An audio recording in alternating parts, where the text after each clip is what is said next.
मैं हूँ भारत माता। मैं आज मेरे धरा पर चली चारों युगों की गाथा सुनाने आई हूँ। मैं हूँ भारत माता। तो चलिए हम चलते हैं सतयुग की ओर।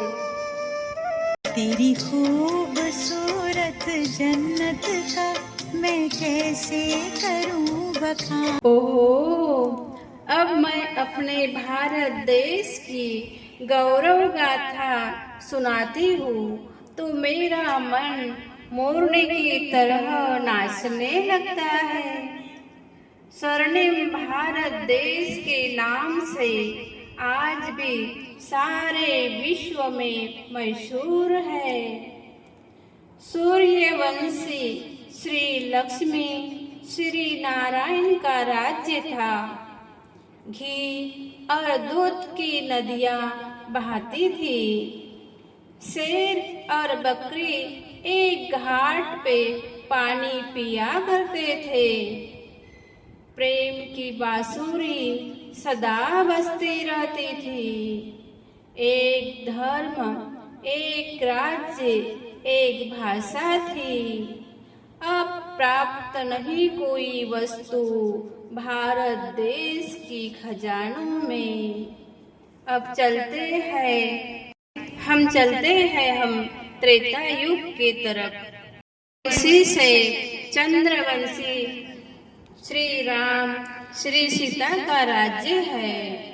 अब भी सुख शांति से भरपूर है। मर्यादा पुरुषोत्तम है। एथा राजा रानी तथा प्रजा श्रेष्ठाचारी थे। इसलिए राम राज्य की महिमा और कहावतें प्रसिद्ध है। राजा राम, राम प्रजा राम सावकार है। बसे नगरी जिए दाता धर्म का उपकार है। चलते हैं द्वापर युग की। हम क्या देख रहे हैं? सतयुग त्रेता युग में श्री लक्ष्मी नारायण जी सीता राम का राज्य था और हम अब उन्हीं की पूजा में अब पुजारी बन गए हैं। परमपिता परमात्मा की शिवलिंग के रूप में पूजा कर रहे हैं। अपने आप को भूलने के कारण लक्ष्मी नारायण जी की मूर्ति के रूप में पूजा अर्चना कर रहे हैं।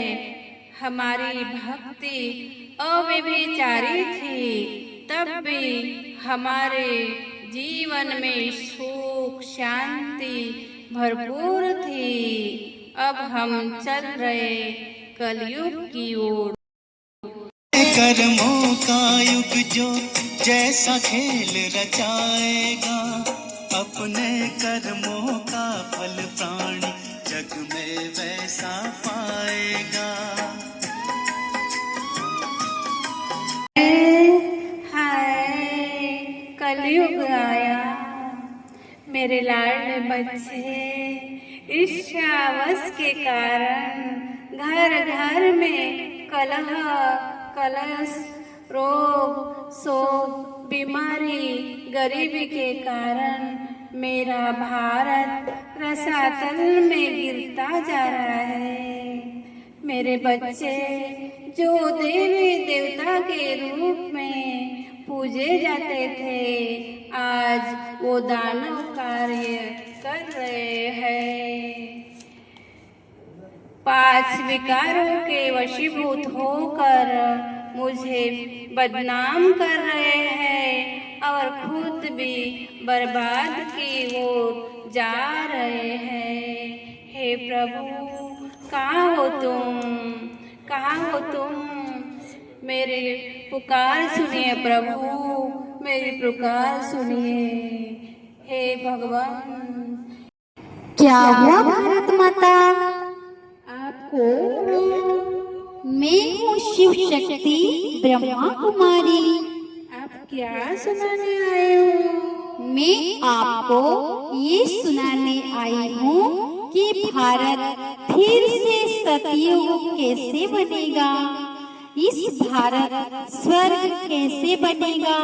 स्वयं परमपिता परमात्मा ब्रह्मा के तन में आकर इस संगम युग पर कैसे फिर से राम राज्य लाना है, मनुष्य से देवता कैसे बनना है, हमें ये ज्ञान सुनाते हैं। मैं आपको ये संदेश देती हूँ कि हम सब सर्वगुण संपन्न 16 कला संपूर्ण निर्विकारी मर्यादा पुरुषोत्तम थे। हम जब आसुरी गुण में आ गए, आसुरी कर्तव्य से अपना कर्म और धर्म को भूल गए, आज ये भारत में सब आत्माएं दुखी अशांत हो गए हैं और अप्राप्ति से भरपूर है। कैसे प्राप्तियों से भरपूर होना, सुख शांति आनंद से अपने जीवन को आनंदित करना, ये स्वयं परमात्मा आकर के ये संदेश देते हैं। तो आपको हम सुख शांति में कैसे रहना है, आपको बहुत सुंदर राजयोग मेडिटेशन सिखाएंगे, जिस राजयोग से आपको मानसिक सुख शांति और आपकी मन का स्थिति सदा एकाग्र रहेगा और हम सभी मिलकर इस भारत को फिर से स्वर्ग धरा बनाएंगे। अच्छा, चलते हैं। ओम शांति।